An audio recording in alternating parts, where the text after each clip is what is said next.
जब हमने जाना था व्हाई हेल्थ, व्हाई नाउ, वो अर्जेंसी जो इस देश को 140 करोड़ लोगों को इंतजार है कि वो उनकी जिंदगी में हम कैसे ये मॉर्निंग न्यूट्रिशन को ढालने वाले हैं। 85% से ज्यादा लोग एक न्यूट्रिशियस ब्रेकफास्ट नहीं ले रहे हैं और उसके कारण जो लाइफस्टाइल डिजीजेस हैं, 65% से ज्यादा लोग लाइफस्टाइल डिजीजेस से मर रहे हैं। आपका लाइफ स्पैन तो बढ़ रहा है पर आपका हेल्थ स्पैन नहीं। और हम चाहते क्या है? हम चाहते हैं एक हेल्दी लाइफ, जो कि एक मॉर्निंग न्यूट्रिशन का प्रोग्राम लाने वाला है। फिर हमने समझा कि हमें क्या खाना चाहिए और हमें कब खाना चाहिए और हमें कैसे खाना चाहिए। क्योंकि जब हम अपनी न्यूट्रिशन पूरी करने की बात कर रहे हैं तो ये तीन चीजें बहुत जरूरी है। और यहां भी हमें समझ आया कि ये जो मॉर्निंग है ये बहुत इंपॉर्टेंट है। उसके बाद 3 दिन हमने डेप्थ में शाम और टीम से समझा कि ये मॉर्निंग ही क्यों होनी चाहिए, ये आफ्टरनून क्यों नहीं हो सकती, या ये कोई इवनिंग क्यों नहीं हो सकती, ये रात क्यों नहीं हो सकती, ये मॉर्निंग में ही क्यों लेनी है न्यूट्रिशन। 3 दिन तक हमने इसको डिटेल में समझा और समझा कि मॉर्निंग न्यूट्रिशन के कितने फायदे हैं। आपकी डाइजेशन के लिए फायदा है, आपकी मेंटल एजिलिटी, फोकस, कंसंट्रेशन, आपके ब्रेन के लिए कितना फायदा है, आपके हार्ट के लिए कितना फायदा है। कितने सारे फायदे मॉर्निंग न्यूट्रिशन के हमने जाने। और आई ना होप आप ये सब अपने अपनी पिच में आपने ढाल लिया है, क्योंकि ये सारे जो एलिमेंट हैं ये आपको गाइड करने वाले हैं जब आप इस प्रोग्राम के बाद अपने फ्रेंड्स और अपनी फैमिली में जागरूकता लाने वाले हैं मॉर्निंग न्यूट्रिशन की। और उसके बाद हमने समझा कि ये जो हमारे सोल्यूशन है मॉर्निंग न्यूट्रिशन की, वो कौन कौन सी क्यूरेटेड बास्केट्स हैं। जो फाउंडेशनल एक सोल्यूशन था, जो कि मेरी फेवरेट है, प्रोटीन और फाइबर का शेक हर रोज सुबह विद डेली एन ओमेगा। और उसके फिर हमने बोला कोई ओमेगा नहीं लेना चाहता तो वो नहीं ले, और अगर कोई आपका एक प्रोटीन डेली और ओमेगा फाइबर नहीं लेना चाहता तो वो भी एक कॉम्बिनेशन था जो हमने पहले दिन समझा था। और उसके बाद हमने वेट मैनेजमेंट से कैसे हम एक मॉर्निंग न्यूट्रिशन शुरू कर सकते हैं, अगर हम केवल गट को देख रहे हैं तो वहां से हम कैसे शुरू कर सकते हैं, अगर हम मोबिलिटी को देख रहे हैं तो वहां हम कैसे कर सकते हैं, बोन एंड जॉइंट। तो ये सारा हमने क्यूरेटेड बास्केट जो आपके लिए स्पेशली क्रिएट किया है, और उसका साइंस का आधार क्या है, ये कॉम्बिनेशन ही क्यों है और ये सुबह ही क्यों लेनी है, ये हमने दोबारा आपको इन सेशन में समझाया। आशा रखता हूं कि आपने इस सारे सेशंस को अटेंड किया, इससे जानकारी ली और इसका आप पूरा का पूरा फायदा उठाने वाले हैं। ये भी आशा रखता हूं कि आप शाइन को जरूर फॉलो कर रहे हैं। और शाइन क्या था? हर रोज सुबह भगवान को थैंक यू बोलना, एक ग्रैटिट्यूड करना कि अब हम और लोगों की जिंदगी को बदलने वाले हैं, और लोगों की जिंदगी में मॉर्निंग न्यूट्रिशन लाने वाले हैं। And have your nutrition. आज आपका शेक आपके साथ है या नहीं है? हर मीटिंग में आपके साथ रहना चाहिए। और 21 दिन के बाद तो हर रोज अपना शेक लेके आपने अपने हर ग्रुप में डालना है, और ये देखना है कि आपके साथ साथ आपकी कम्युनिटी भी वो कर रही है। और उसके बाद अपने इंटेंशन, अपने गोल एक क्लैरिटी के साथ, एक क्लियर माइंड के साथ सेट करना कि आज मैंने कितने जीवन को छूना है, कितने लोगों की ट्रांसफॉर्मेशन लानी है, कितने लोगों की जिंदगी में बदलाव लाना है, कितनों में जागरूकता लानी है मॉर्निंग न्यूट्रिशन की। और हर रोज कुछ नया सीखना है, जैसे कि आज भी आप सीखेंगे। और एक्सरसाइज शुरू करनी है, पहला कदम जरूर रखना है। कितनी सारी एक्सरसाइजेज हम शेयर कर रहे हैं, let's make sure we are embracing that. तो ये सब जानकारी के बाद अगर लोग कन्विंस हो गए कि हाँ ये क्यूरेटेड बास्केट तो लेना है, मॉर्निंग न्यूट्रिशन तो जरूरी है, इतना सारे फैक्ट है, इतना सारा डेटा है, उसके बाद लोग पूछ सकते हैं कि हाँ प्रोटीन, डेली फाइबर, ओमेगा तो लेंगे, बट न्यूट्रलाइट क्यों? बाजार में और सस्ते भी तो हैं, वो क्यों ना ले? तो आज का जो सेशन है वो हम आपको ये जानकारी देने वाले हैं कि एक बारी जो वो कन्विंस हो गए, पहले आपने उनमें अर्जेंसी क्रिएट करी, अर्जेंसी के बाद आपने उनको मॉर्निंग का कॉन्टेक्स्ट सेट किया, मॉर्निंग कॉन्टेक्स्ट के बाद आपने उनके लिए क्यूरेटेड बास्केट सजेस्ट करी। और जब वो बास्केट पे कन्विंस हो गए तो उन्होंने पूछा यार दाम इतना ज्यादा है, ये न्यूट्रलाइट क्यों? तो ये न्यूट्रलाइट ईक्यू की जानकारी आज हम देने वाले हैं। और हमारे साथ डॉक्टर श्याम जुड़े हैं कैलिफोर्निया से। कितना एक्साइटेड रहता हूं मैं डॉक्टर श्याम को सुनने के लिए। Doctor Shyam, over to you. Jay ji, good morning सबको मेरी तरफ से। वाह, क्या बढ़िया तरीके से आपने एक्सप्लेन किया।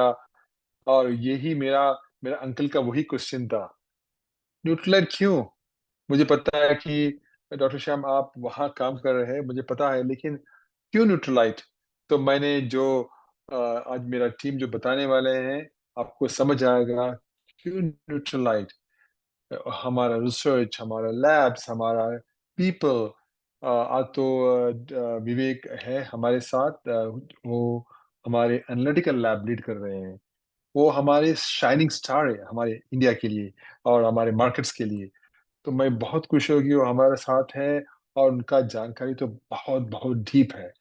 तो ये एक अनोखा व्यक्ति है हमारे साथ, हमारे एक वैज्ञानिक जो सच में सोचते हैं और वो काम भी करते हैं इसी इतनी जोरदार। तो मुझे बहुत पसंद है कि वो खुश है कि मैं वो आज हमारे साथ में है। लेकिन विवेक आने से पहले मैंने, जैसे कि अजय अजय ने बताया कि हेल्थ स्पैन है हमारे one of the most important हमारा हेल्थ के लिए, राइट। हमारा हेल्थ स्पैन है, लॉन्ग लाइफ तो सब जी सकते हैं, लेकिन हेल्थ स्पैन जो जहाँ हम हमें बीमारी नहीं पड़ते, हमारा बीमारी हो सो उससे बचने के लिए क्या है, क्या क्या तरीका है। और मैंने ये भी पूछा कि कौन सा ऑर्गन्स है जो हेल्थ स्पैन को कंट्रोल कर सकते हैं। तो वहां तो मैं मुझे समझ में आ गया कि 6-7 ऑर्गन्स है। उसमें से एक ऑर्गन है ब्रेन, फिर दूसरा है मस्कुलोस्केलेटल, हमारी हड्डियां और मसल्स। फिर है हमारे गट हेल्थ, हमारे गट। फिर है हमारे क्या है, लिवर, और फिर लंग। तो 6-7 ऑर्गन्स है जो हमारे हेल्थ स्पैन को बहुत कंट्रोल कर सकते हैं। तो आपको पता है कि हमारे न्यूट्रिशन हर वक्त टारगेट है इस हेल्थ स्पैन को सपोर्ट करने के लिए। लेकिन आज मैं वो एक ऑर्गन के बारे में बात करूंगा जो हेल्थ स्पैन के लिए बहुत इंपॉर्टेंट है, वो है ब्रेन, हमारे दिमाग की, राइट। तो आज मैं आपके एक इंटरेस्टिंग रिसर्च शेयर करना चाहता हूं जो नेचर एजिंग में पब्लिश हुई थी। किस महीने में? इस महीने में, फ्रेश। और नेचर एजिंग एक इतना बढ़िया जर्नल है, साइंटिफिक जर्नल है, जो उसमें पब्लिश करते हैं। मैं तो उनको नमस्कार ही बोलता हूँ, क्योंकि वो उनका उनका वो वैज्ञानिक तो बहुत अलग होते हैं। तो ये स्टडी बताते हैं कि हमारी डाइट कैसे हेल्थी ब्रेन एजिंग को सपोर्ट कर सकती है।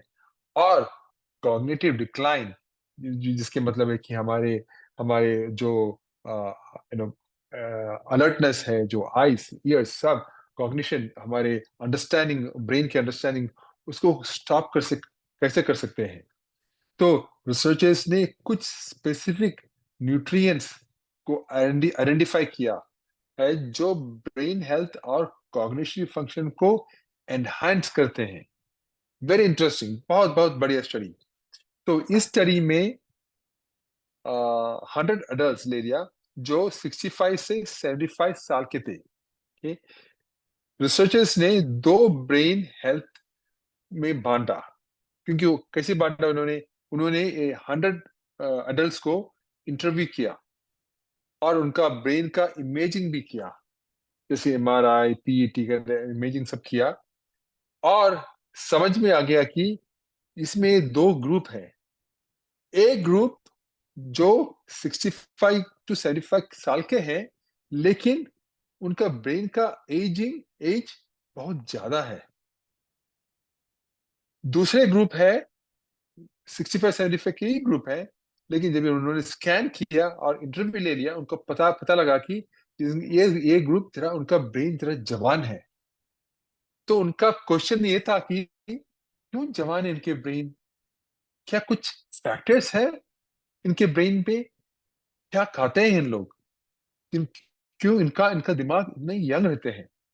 तो उनको बोलते हैं डिलेड एजिंग, उनका एजिंग डिले हो गया, राइट। तो डिलेड एजिंग का की न्यूट्रिएंट प्रोफाइल में ऑलमोस्ट 13 13 एसेंशियल न्यूट्रिएंट्स पाए गए। 13 एसेंशियल न्यूट्रिएंट्स, उसमें से मैं कुछ बताऊंगा आपको। एक था मेरा फेवरेट, ओमेगा 3 फैटी एसिड्स। सोचिए, ओमेगा 3 फैटी एसिड्स वो लिंक है हमारे डिलेड ब्रेन एज के लिए, ब्रेन एजिंग को रोकने के लिए। उसमें ओमेगा 3 फैटी एसिड्स में उन्होंने पाया गया कि एएलए और ईपी है, दो important nutrients omega 3 fatty acids के। दूसरे फैमिली है लूटीन और जियाजांदीन। आपको पता है अमेरिकी प्रोडक्ट लूटीन जियाजांदीन के। सो लूटीन और जियाजांदीन भी थे उसमें। फिर तीसरे है विटामिन ई, और फोर्थ है खोलिन। नाउ ये सब nutrients fish, flax seed, colourful fruits, vegetables, nuts, seeds, eggs और सोयाबीन में मिलते हैं, और इन्फ्लेमेशन को रिड्यूस कर सकते हैं पॉसिबली, और ब्रेन सेल्स को प्रोटेक्ट कर सकते हैं, राइट। सो इन न्यूट्रिएंट्स का बेनिफिशियल इफेक्ट्स इंडिपेंडेंट है डेमोग्राफिक फैक्टर से, बॉडी साइज और फिजिकल फिटनेस लेवल से। इसका मतलब क्या है कि अगर आप इन न्यूट्रिएंट्स को अपनी डाइट में शामिल करें तो हर कोई इसका फायदा उठा सकता है, राइट। हर कोई इसका फायदा उठा सकता है, चाहे उनका बैकग्राउंड या फिजिकल कंडीशन कुछ भी हो। यही रिसर्चर्स बताते हैं, हमें सूचना देती है कि अगर आपको इन बेनिफिशियल न्यूट्रिएंट्स हैं आपके ब्लड में, इसका मतलब है कि आप पॉसिबली पॉसिबली इनके ये जो सब्जेक्ट देखे उनका उनका ब्रेन हाइपोथेसिस था कि, सिद्धांत था कि because of this omega 3 fatty acids, lutein, जियाजाइनिन, विटामिन ई, कोलिन, इसके लिए इनका ब्रेन का एजिंग जरा डिले हो गया, राइट। तो ये है एक कमाल का स्टडी। तो ये फाइंडिंग्स दिखाती है कि डाइट का ब्रेन हेल्थ पर कितना पावरफुल इम्पैक्ट हो सकता है। देखो, हमारी कॉन्शियस डाइटरी चॉइस से हम हेल्थी ब्रेन एज को प्रमोट कर सकते हैं और कॉग्निटिव फंक्शंस के इंप्रूव कर सकते हैं। ये एक बहुत होपफुल और प्रैक्टिकल पैथ है, राइट। आइए इस नॉलेज को अपनाइए और इन वाइटल न्यूट्रिएंट्स को अपनी डेली मील्स में शामिल करें, एक ब्राइटर हेल्थियर फ्यूचर के लिए, राइट। यही था मेरा आज का सोच टीम। चलिए अब मिलेंगे shining star, one of M A shining star, Vivek Parashar. Vivek, tell us about why Nutrilite क्यों? Yeah. Good evening, Dr. Sham. Good morning, everyone. Morning. Please confirm if my voice is audible. Yes, clear. Yeah. So thank you, Dr. Sham. आप हर दिन जो अपनी नई नई research की summaries हमें बताते हैं, हम सबको एनलाइटन करते हैं, ये अपनी हेल्थ और अपनी वेलबींग का ध्यान रखने के लिए, अपने आप के लिए और अपने परिवार और अपने समाज और अपनी कम्युनिटी के लिए। अजय सर ने भी बात की कि हम वाई न्यूट्रलाइट, जब मार्केट में कई सारे ऑप्शंस अवेलेबल हैं और अगर हम इस चीज़ के लिए अवेयर हैं कि हेल्थ सप्लीमेंट्स की ज़रूरत है, उसके बाद भी क्यों हम सिर्फ न्यूट्रलाइट पर भरोसा करें। सबसे पहले तो मैं उन लोगों को भी थैंक यू देना चाहता हूं जिन्होंने इतने साल वर्षों से अपने भरोसे को, अपने विश्वास को न्यूट्रलाइट पर बनाए रखा है और अपनी सेहत को बेहतर बनाया है। प्लीज मुझे अलाउ करें मेरी स्क्रीन शेयर करने के लिए, एंड गिव मी मिनट।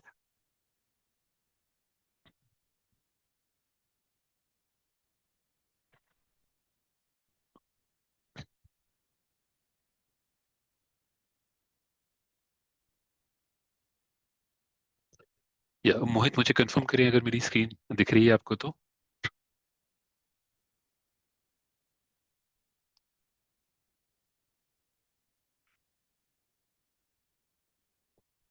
मोहित।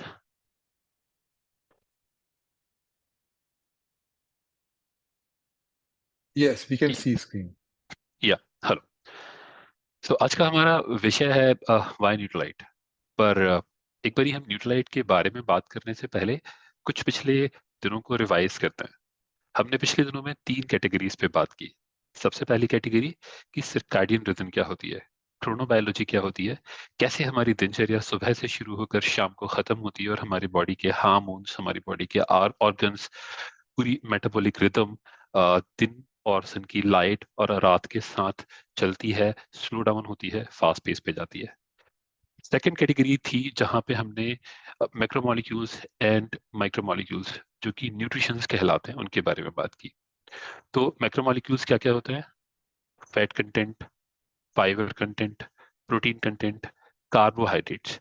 जो मॉलिक्यूल्स आपको ज्यादा मात्रा में शरीर में चाहिए होते हैं अपनी वेलबींग के लिए, वो कहलाते हैं मैक्रोमोलिक्यूल्स। कुछ ऐसे भी तत्व हैं जो कि कम मात्रा में आपके शरीर को चाहिए होते हैं बट बहुत जरूरी हैं, उन्हें हम बोलते हैं माइक्रोमोलिक्यूल्स। माइक्रोमोलिक्यूल्स में क्या क्या हमने पिछले कुछ दिनों में सीखा? हमने सीखा कि विटामिन क्यों जरूरी हैं, फाइटो कंपाउंड्स क्यों जरूरी हैं, मिनरल्स हमारे शरीर के लिए क्यों जरूरी हैं। थर्ड कैटेगरी जो हमने इसमें बात की वो की हमने स्पेशलिटी सेगमेंट्स के बारे में। नाउ स्पेशलिटी सेगमेंट्स में हमने क्या पढ़ा कि गट हेल्थ क्यों जरूरी है, और गट हेल्थ के लिए किस तरह के प्रोडक्ट या किस तरह के न्यूट्रिएंट्स की जरूरत होती है। सेकंड हमने पढ़ा हार्ट के बारे में या बोन्स के बारे में। हमने कई सारी कैटेगरीज के बारे में समझा और ये भी जाना कि क्यों इनका हमारे लिए बेहतर होना जरूरी है, और ऐसे कौन से न्यूट्रिएंट्स हैं या वो मैक्रो या माइक्रो, वो हमारे शरीर की इन स्पेशलिटी सेगमेंट कैटेगरीज को सपोर्ट करते हैं। आज इन्हीं सबको हम समराइज करते हैं कि वाई न्यूट्रलाइट, हमें न्यूट्रलाइट के प्रोडक्ट्स या न्यूट्रलाइट या न्यूट्रिएंट्स क्यों चाहिए।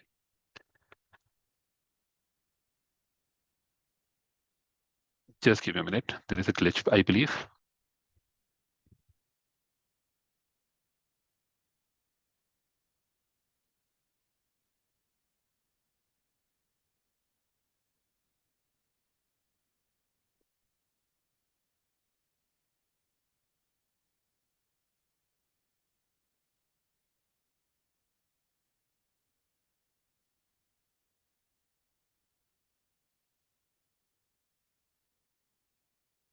या हियर वी गो। तो कुछ क्विक फैक्ट्स हैं हमारे लिए, जैसे न्यूट्रलाइट पूरे वर्ल्ड का कई सालों से विटामिन एंड डाइटरी सप्लीमेंट्स का नंबर वन ब्रांड है। न्यूट्रलाइट सिर्फ डाइटरी सप्लीमेंट्स में विटामिन का ही नहीं, प्रोटीन भी दुनिया का सबसे ज्यादा सेलिंग एंड सबसे बेहतरीन क्वालिटी प्रोडक्ट है। दुनिया का सबसे बड़ा प्रोटीन सप्लीमेंट ब्रांड न्यूट्रलाइट है। न्यूट्रलाइट हेल्दी फैट जो हमने समझा, ओमेगा सप्लीमेंट्स का भी इस पूरे विश्व का सबसे बड़ा ब्रांड है। न्यूट्रलाइट सिर्फ वर्ल्ड में विटामिन एंड डाइटरी सप्लीमेंट की हम जब बात करते हैं तो कई सारे प्रोडक्ट्स ऐसे होंगे जिनमें केमिकली सिंथेसाइज्ड मैक्रोमोलिक्यूल्स या माइक्रोमोलिक्यूल्स या एक्टिव्स यूज किए जाते हैं, जबकि न्यूट्रलाइट में उनके अपने फॉर्म्स हैं, अपने फॉर्म्स जो कि सर्टिफाइड ऑर्गेनिक फॉर्म्स हैं। वहां से इंग्रेडिएंट्स का सिलेक्शन करते हैं, इनको कल्टीवेट करते हैं, हार्वेस्ट करते हैं, और तब जाकर वो उनके एक्सट्रैक्ट या उनके एक्टिव कंपाउंड्स को अपने प्रोडक्ट्स में यूज करते हैं। इसीलिए वो बनते हैं दुनिया के सबसे बेहतरीन प्रोडक्ट्स, दुनिया का सबसे बेहतरीन ब्रांड। बट क्या यही एक वजह होनी चाहिए मुझे न्यूट्रलाइट प्रोडक्ट कंज्यूम करने के लिए? क्या दुनिया में और अलग कैटेगरीज में नंबर नंबर वन ब्रांड्स नहीं है? जैसे फोन में दुनिया का एक सबसे बेहतरीन फोन का ब्रांड होगा, या कार्स में there can be very good brand, shoes में दुनिया का एक नंबर वन ब्रांड हो सकता है। तो जस्ट बिकॉज की दुनिया में कई सारी डिफरेंट कमोडिटीज में एक नंबर वन ब्रांड है जो दुनिया का सबसे बड़ा ब्रांड है, क्या जस्ट बिकॉज वो एक रीजन हो सकता है मेरे लिए उन प्रोडक्ट्स को कंज्यूम करने का या उन प्रोडक्ट्स पे रिलाई करने का? सो इसको समझते हैं और बेहतर साइंटिफिक रिसर्चेस के थ्रू, साइंटिफिक रिसर्चेस के रिजल्ट्स को एक बार रिव्यू करते हैं।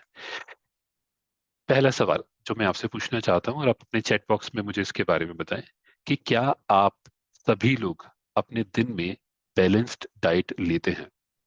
बैलेंस डाइट को लेकर आपने समझा हुआ है कि जिसमें लगभग 150 ग्राम फ्रूट्स हैं, लगभग 90 ग्राम पल्सेस हैं, लगभग 30 ग्राम नट्स हैं, जिसमें लगभग 240 ग्राम सीरियल्स होते हैं, और लगभग 350 ग्राम के आसपास वेजिटेबल्स होते हैं। प्लीज एक बार मुझे चैट बॉक्स में जरूर बताएं कि क्या आप अपनी दिनचर्या में, रोजमर्रा में, आप ये हेल्थ डाइटरी कंप्लाइंसेस को मीट करते हैं।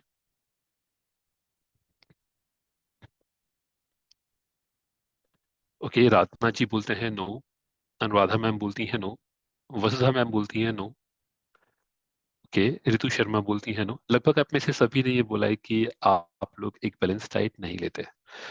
आप में से वो लोग जो बैलेंस डाइट लेते हैं उनके लिए भी हमारे पास कुछ डेटा है जो मैं आपको दिखाना चाहता हूँ। सबसे पहली चीज तो कि जब हम खेतों में किसी फसल को उगाते हैं, उनकी हार्वेस्टिंग करते हैं, उनको वहां से निकालते हैं और गोदाम के थ्रू या मार्केट के थ्रू आप तक पहुंचाते भी हैं, उनमें लगभग लगने वाला जो एक दिन होता है वो जैसे ग्रीन बीन्स के लिए लगभग 10 से 15 दिन में वो आपके पास तक कंजम्पशन के लिए डिलीवर किए जाते हैं। कैरेट्स में भी लगभग 9 से 10 दिन तक लगते हैं आप तक पहुंचने में। आप जानते हैं कि जिन एप्पल्स की आप बात करते हैं वो इस कंट्री के स्पेसिफिक रीजन्स में पाए जाते हैं, और अगर आप एक कंट्री के दूसरे रीजन्स में रहते हैं तो वहां तक पहुंचने में ये लगभग 10 से 15 दिन का टाइम या हो सकता है 30 डेज का टाइम भी ले लें। आजकल कोल्ड स्टोरेज में बहुत लंबे वक्त तक फूड ग्रेन्स को और फ्रूट्स एंड वेजिटेबल्स को स्टोर किया जाता है। ये जानना हमारे लिए बहुत जरूरी है कि जैसे ग्रीन बीन्स में लगभग 10 से 15 दिन के बाद उनकी जो न्यूट्रिएंट्स वैल्यूज हैं उनमें लगभग 45% तक की कमी आ जाती है। सिमिलरली अगर आप कॉलीफ्लावर्स या कि गोभी की अगर बात करें तो लगभग 6 से 16 दिन तक अगर उनका स्टोर किया जाए तो उनमें लगभग 25% तक न्यूट्रिएंट्स की कमी आ जाती है। गाजर जो कि हम बहुत इजीली अवेलेबल है, उसमें भी लगभग 9 से 10 दिन में 10% तक के न्यूट्रिएंट्स की कमी आ जाती है। न्यूट्रिएंट्स की कमी आने के कई सारी और भी वजह हैं। दो मेजरली इनकी दो वजह हैं। पहली वजह है कि सॉइल डिप्लीशन।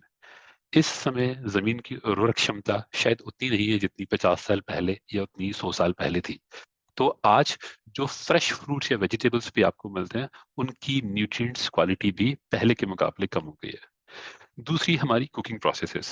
जैसे हम घर पे खाना बनाते हैं तो हम सब्जियों को हाई टेम्परेचर पे बॉईल करते हैं, फ्राई करते हैं, और ये कुकिंग टाइम है कई बार बड़े लंबे वक्त तक के लिए चलता है। लगभग हम आधे आधे घंटे या 15 मिनट तक के लिए उनको पकाते रहते हैं। हीट में हम ये जानते हैं, हमने विटामिन प्रोफाइल के दौरान समझा और पढ़ा भी सही, कि हीट से ज्यादातर विटामिन डिग्रेड हो जाते हैं। उनमें डिग्रेडेशन आता है, मीन्स कि उनकी एक्टिव्स जो हैं वो खत्म हो जाता है। तो अगर आप लंबे वक्त तक प्रोडक्ट को हीट करेंगे तो उनकी न्यूट्रिएंट्स वैल्यूज में कमी आ जाएगी।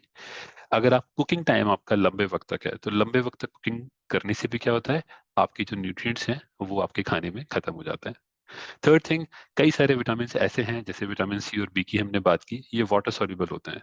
तो अगर ये पानी में घुलते हैं, कई बार हम सब्जियां काटकर फल काटकर पानी में भी रखते हैं, और पानी के अलावा हम इनको अलग अलग तरह से हाइड्रेटेड सिचुएशंस में यूज करते हैं, उस समय भी कई सारे विटामिन जो हैं वो माइग्रेट होकर प्रोडक्ट से वाटर के थ्रू वॉश आउट हो जाते हैं। तो एनीवे जब हम पहले ही स्टोरेज कंडीशंस में हमने न्यूट्रिएंट्स लॉस कर दिए, फिर हमारी खाने की विधियों के थ्रू हमने न्यूट्रिएंट लॉस कर दिया, तो जो हमें खाने के दौरान जो न्यूट्रिएंट्स मिलते हैं वो डेटा बड़ा ही सरप्राइजिंग है।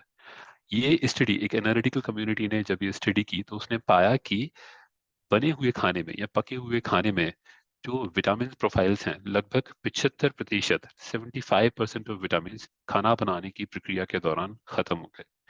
मिनरल्स जो कि इन जनरल बहुत स्टेबल माने जाते हैं, जिन पे कि ह्यूमिडिटी का या टेम्परेचर का या ऑक्सीडेशन का बहुत ज्यादा फर्क नहीं पड़ता। ऑक्सीडेशन होता है बट उतना भी फास्ट नहीं। बट खाना बनाने की प्रक्रिया के दौरान ये पाया गया कि लगभग 54% मिनरल्स भी टाइम के साथ खत्म हो गए। कई सारे फाइटो एक्टिव्स जो हैं वो लगभग ना के बराबर रह जाते हैं, जिनमें कि पॉलीफिनॉल्स या फ्लेवोनॉइड्स आते हैं। खाना बनाने की प्रक्रिया में वो लगभग नील हो जाते हैं, जीरो हो जाते हैं। तो अगर आप एक ओवरऑल प्रोफाइल को देखें तो लगभग 50% से ज्यादा न्यूट्रिएंट्स आपने खो दिए होते हैं खाना बनाने की प्रक्रिया के दौरान, जिसमें एक बहुत बड़ा फैक्टर आता है कि ये सॉइल डिप्लीटेड होने की वजह से ये न्यूट्रिएंट्स पहले ही फूड में कम होते हैं। तो अगर 10 से 15% आपने फूड में पहले खो दिए, लगभग 50-55% आपने खाना बनाने की प्रक्रिया के दौरान खो दिए, तो लगभग आपने 60 से 70% न्यूट्रिएंट्स इस पूरी प्रोसेस में खो दिए। तो आपको मिलता है बहुत कम। अब फिर से मैं वही सवाल पूछता हूँ कि वाई न्यूट्रलाइट? क्या अब भी हमें लगता है कि जस्ट बिकॉज की ये एक दुनिया का सबसे बड़ा ब्रांड है, दुनिया के सबसे बेहतरीन प्रोडक्ट बनाता है, इसीलिए मुझे ये प्रोडक्ट लेना चाहिए? या मुझे अब अपने आप से सवाल करना चाहिए कि सच में जो मैं खाता हूँ क्या वो बैलेंस डाइट है? बैलेंस डाइट के अलावा मुझे ये भी जानना होगा कि इवन जो अगर मैं कंसीडर करके चलता हूँ कि ये एक बैलेंस्ड डाइट है, तभी भी जो प्रोसेसेस मैं अप्लाई करता हूँ मेरे खाने बनाने के लिए, क्या वो सच में मुझे इन द एंड जाकर पूरी न्यूट्रिएंट रिच प्रोफाइल देते हैं? अच्छा, एक और सवाल है मेरा आपसे। मैं आपसे न्यूट्राइट के और कंपोनेंट के बारे में बात करूं उससे पहले आप मुझे ये बताएं कि आप में से कितने लोग हैं जो साल में लगभग एक बार अपने ब्लड प्रोफाइल या अपने हेल्थ का चेकअप कराते हैं। साथ में मुझे ये भी बताएं कि कितने प्रतिशत लोग, आपको लगता है कि लगभग कितने प्रतिशत लोग भारत में ऐसे हैं जो लगभग साल में एक बार अपने ब्लड की प्रोफाइलिंग या अपने कंप्लीट हेल्थ चेकअप कराते हैं? प्लीज, मैं आपके आंसर्स का, रिस्पॉन्सेस का वेट कर रहा हूँ। अपने यूट्यूब कमेंट सेक्शन में जाके मुझे बताइए।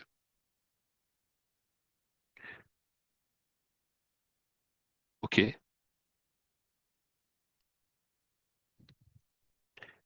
नैन्सी लिखते हैं नो। काफी सारे लोगों की, प्रीति मैम ने लिखा हुआ है कि नो। ओके, शुभ्रांशु लिखते हैं यस। यस, नारद जी लिखते हैं नो।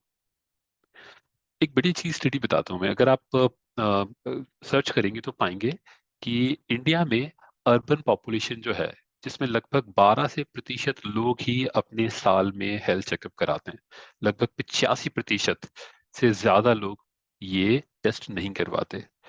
विलेज पॉपुलेशंस में यही डेटा जो है, लगभग 95% लोग अपने health checkup annual routine basis पे नहीं करवाते, लगभग 5% करवाते हैं।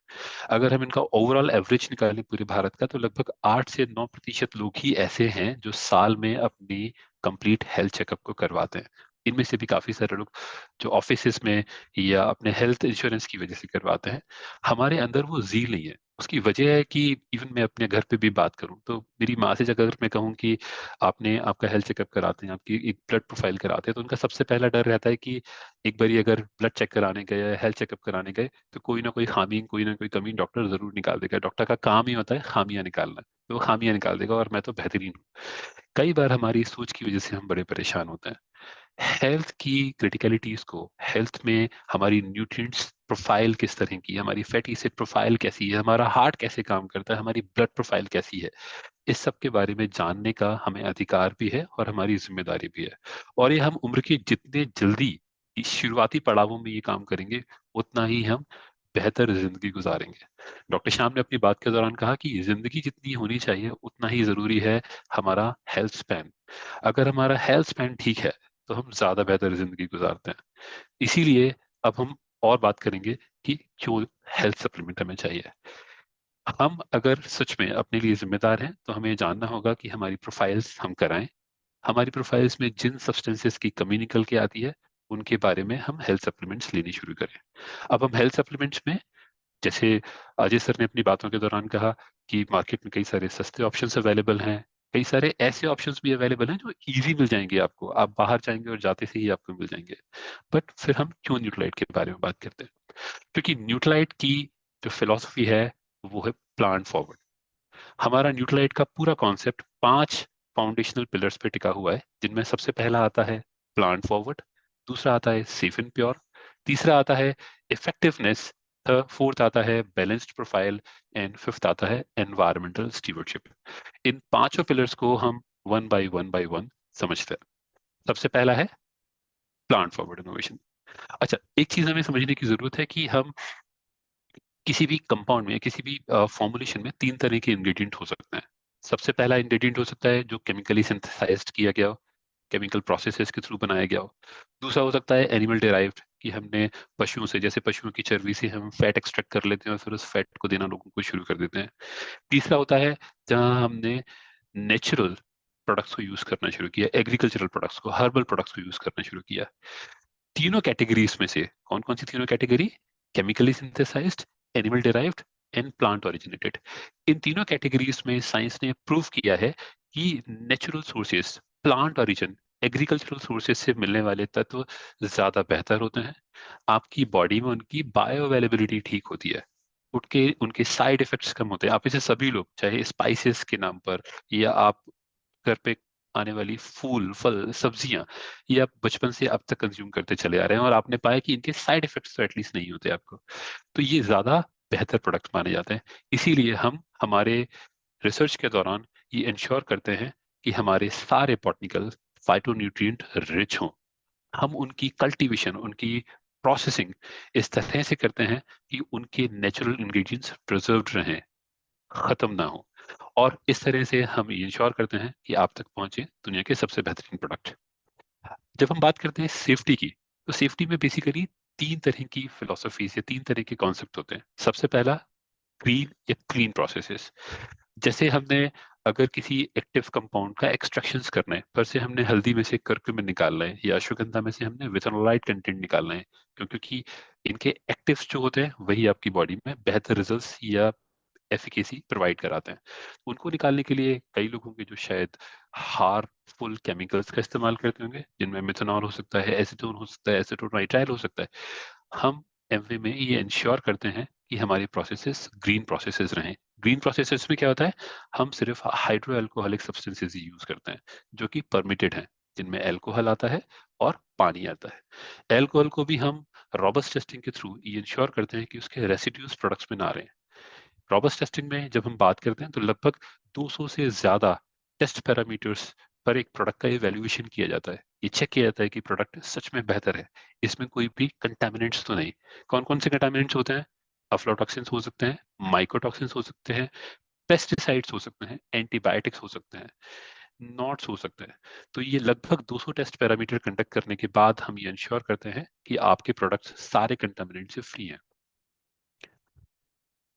अगला पॉइंट है या अगला पिलर है इफेक्टिवनेस। कोई भी प्रोडक्ट की एफिकेसी स्टैब्लिश कब की जा सकती है? जब वो प्योर हो। किसी भी इम्प्योर प्रोडक्ट में या किसी भी नॉन पोटेंट प्रोडक्ट में जिसकी अपनी पोटेंसी कम है, उससे आप इफेक्टिवनेस प्राप्त नहीं कर सकते। आपको बहुत जरूरी है कि आप सेफ एंड प्योर प्रोडक्ट का कंजम्पशन करें। तो हमें क्या करना होता है, हम ऐसे इंग्रेडिएंट्स का यूज करते हैं जिनकी एफिकेसी प्रूवन है। जैसे अश्वगंधा की एफिकेसी प्रूवन है, साइंटिफिक डॉक्यूमेंट्स उसको सपोर्ट करते हैं, so we use that kind of product line. हम हल्दी की बात करते हैं, हम तुलसी की बात करते हैं, हम इवन हमारे विटामिन प्रोफाइल्स पर से हम कैल्शियम की बात करते हैं, सारे हमारे प्लांट सोर्स से ओरिजिनेट होते हैं और इनकी एफिकेसीज प्रूवन है। एक वर्ड होता है स्टैंडर्डाइजेशन, पर से आप इस बार घर पे भी गर्मियों के सीजन है, तरबूज वाटरमेलन खाते होंगे। कई बार आप वाटरमेलन को कटवा कर देखते हैं कि वो लाल है, मीठा है, ठीक है। कई बार आप वो नहीं भी करते। हर बार जो तरबूज आप घर पे लेके आते हैं उसकी क्वालिटी अलग हो सकती है, उसकी मिठास अलग हो सकती है, उसका टेस्ट थोड़ा सा वेरी कर सकता है। आपको कई बार अच्छा लगेगा, कई बार नहीं। स्टैंडर्डाइजेशन का फायदा ये होता है कि ये जो वेरिएशन, जो आप हर बार जब एक नए प्रोडक्ट को खरीदते हैं बाजार से, तो उसमें आने वाले वेरिएशंस को रिमूव करना। अगर मैं कहता हूँ कि अश्वगंधा, तो अश्वगंधा में एक्टिव पाया जाता है विथेनोलाइट कंटेंट। अगर मैंने मेरी प्रोडक्ट्स का स्टैंडर्डाइजेशन विथेनोलाइट कंटेंट पे किया है, तो हम ये इंश्योर करते हैं कि साल में किसी भी सीजन में अश्वगंधा की क्रॉप को हार्नेस किया जाए। इंडिया के या दुनिया के किसी भी रीजन से जब हम अश्वगंधा की रूट या उसके एक्सट्रैक्ट को लेकर आए, उसमें पाया जाने वाला विथेनोलाइट कंटेंट सेम हो, उसका कॉन्सेंट्रेशन वेरी ना करे, उसके सेफ्टी एस्पेक्ट्स बरकरार रखें। इस पूरी प्रोसेस को कहते हैं हम स्टैंडर्डाइजेशन। और इसको हम कैसे करते हैं? साइंटिफिकली वैलिडेटेड डोजेस बनाकर भी। जैसे हमें पता होता है कि हम किसी कंपाउंड का कितना कॉन्सेंट्रेशन लें, पर से हम हमारे क्लेम्स में बात करते हैं कि अगर आप एक तुलसी की टैबलेट में, तुलसी में पाया जाने वाला उर्सोलिक एसिड, अगर आप उर्सोलिक एसिड को कंज्यूम करना चाहते हैं हेल्थ बेनिफिट के लिए, तो लगभग आपको 4 mg के आसपास उसे पर डे कंज्यूम करना पड़ता है। और उर्सोलिक एसिड की क्वांटिटी जितनी पाई जाती है तुलसी में, अगर उसके हिसाब से कैलकुलेट करें, तो लगभग आपको 100 तुलसी की पत्तियों की जरूरत होगी उतने हेल्थ बेनिफिट्स पाने के लिए। तो जब हम प्रोडक्ट स्टैंडर्डाइज करते हैं, ये इंश्योर करते हैं कि इसके डोजेस इफेक्टिव हों, शरीर में जाकर ये आपको वो फायदे, वो बेनिफिट्स पहुंचाएं। फोर्थ पिलर है बैलेंस प्रोफाइल। इसका बड़ा रोल है एक्चुअली। जैसे दुनिया की हर एक कंट्री में वहाँ की कंप्लाइंस होती हैं। कंप्लाइंस यूजुअली वहाँ की रेगुलेटरी बॉडी डिफाइन करती है। इंडिया में फूड या हेल्थ सप्लीमेंट को रेगुलेट करता है एफएसएसआई। एफएसएसआई ने आईसीएमआर के साथ मिलके जो आरडीए हैं, हमारे रिकमेंडेड डेली अलाउंसेस, कि हमें लगभग कितना माइक्रोन्यूट्रिएंट्स या कितना मैक्रोन्यूट्रिएंट्स, कितने न्यूट्रिशन हमें चाहिए दिन में, उनकी एक लिस्ट निकल के आती है। तो हम ये इंश्योर करते हैं कि हमारे हर प्रोडक्ट्स में एक्टिव्स जो हैं वो आरडीए रिक्वायरमेंट को मीट करते हो। सेकेंड वन थिंग, कई बार प्रोडक्ट्स को लंबे वक्त तक प्रिजर्व करने के लिए, उसकी एफिकेसी बनाए रखने के लिए लोग आर्टिफिशियल, या उसकी सुंदरता और टेस्ट को बढ़ाए रखने के लिए लोग artificial flavours, artificial colours, artificial sweeteners and preservatives add करते हैं। जबकि न्यूट्रलाइट प्रोडक्ट क्राइटेरिया में हम ये इंश्योर करते हैं कि ये यूज ना किए जाएं। हमारे हर एक प्रोडक्ट फ्री होते हैं artificial colours, flavours, sweeteners and preservatives से। और ये रिच होते हैं फंक्शनल इंग्रेडिएंट्स में। फंक्शनल इंग्रेडिएंट्स लाइक जैसे अश्वगंधा में विथेनोलाइट, तुलसी में ओरसोलिक एसिड, हल्दी में कर्क्यूमिनॉइड्स। जब कंपाउंड फंक्शनल इंग्रेडिएंट्स में रिच होता है, तभी वो बनती है एक balance profile. Fifth and last इसका फाउंडेशनल पिलर है एनवायरमेंटल स्टीवर्डशिप। अच्छा, इस एनवायरमेंटल स्टीवर्डशिप में रीजनरेटिव एग्रीकल्चर का बड़ा रोल है। रीजनरेटिव एग्रीकल्चरल मतलब आप उसे रीजनरेट कर सकें। आपने एक बार कोई क्रॉप कल्टीवेट की, आपने वो कहावत सुनी होगी कि मुर्गी के रोज एक अंडे ले लो या एक बार मुर्गी को काट के हलाल कर लो। सो यहाँ पे जरूरी किया जाता है कि उस मुर्गी की हेल्थ का भी ध्यान रखा जाए। क्यों? क्योंकि जिस जमीन से आप न्यूट्रिएंट रिच प्रोडक्ट्स ले रहे हैं, इस बार आप चाहते हैं कि आपकी आने वाली जनरेशन को भी वो मिलते रहें। और अगर आने वाली जनरेशन को मिलते रहें तो आप क्या करेंगे? आप ऑर्गेनिक फार्मिंग की तरफ जाएंगे। आप ये इंश्योर करेंगे कि जमीन को उतने ही न्यूट्रिएंट्स वापस दिए जाएं। आप कोशिश करेंगे कि पेस्टिसाइड्स का यूज कम से कम किया जाए। इन सभी बातों का हम ध्यान रखते हैं और इस प्रोसेस को कहते हैं रीजनरेटिव एग्रीकल्चरल। हम साथ में ये भी ध्यान रखते हैं कि हमारी पैकेजिंग सस्टेनेबल हो। पैकेजिंग अगर रिसाइकिल की जा सकती है तो वो की जाए।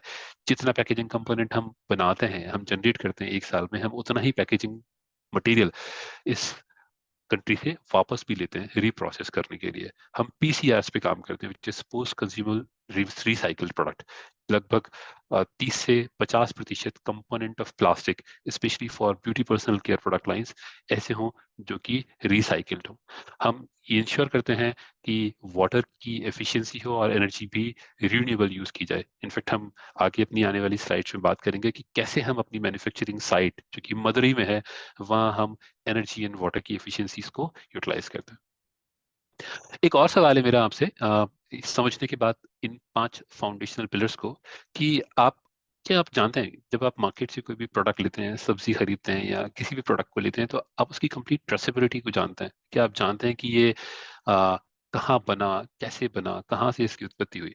अगर आप जानते हैं या नहीं जानते तो इसके बारे में प्लीज चैट बॉक्स में अपने आंसर जरूर बताइए।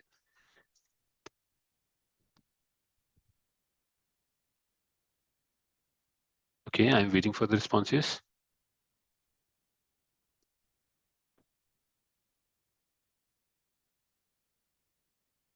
ओके, सो शौर्य लिखते हैं कि नहीं। यस, हम में से ज्यादातर लोग ये नहीं जानते कि प्रोडक्ट कहाँ डेवलप हुआ है, इसके रॉ मटेरियल्स या रॉ इंग्रेडिएंट्स कहाँ से आए, हम ये नहीं जानते। आप जो घर पे फोन यूज करते हैं, आप उसकी मैन्युफैक्चरिंग या असेंबलिंग साइट के बारे में तो जानते हैं, बट उसमें यूज होने वाले लगभग 150 कंपोनेंट कहाँ बने, कैसे बने, किस तरह से वो प्रोड्यूस हुए है, आप उसके बारे में नहीं जानते। तो हम ज्यादातर चीजों के बारे में नहीं जानते। यही है ट्रेसेबिलिटी। ट्रेसेबिलिटी का रूल क्या है? ट्रेसेबिलिटी का रूल इस तरह से है कि हम एक मेटामॉर्फोसिस, मेटामॉर्फोसिस बेसिकली एक वर्ड है जहाँ पे एक स्पीशीज, या चाहे वो प्लांट हो या वो एनिमल्स हो, अपनी फॉर्म चेंज करते हैं थ्रू आउट द लाइफ। जैसे फॉर एग्जांपल, एक मेंढक है, एक मेंढक जब अडल्ट होता है तो वो रिप्रोडक्शन के बाद एग्स प्रोड्यूस करता है, तो उस समय उसकी फॉर्म हुई एग। अगर आप एक अंडे में और एक मेंढक में अगर आप देखें तो बहुत ज्यादा फर्क है।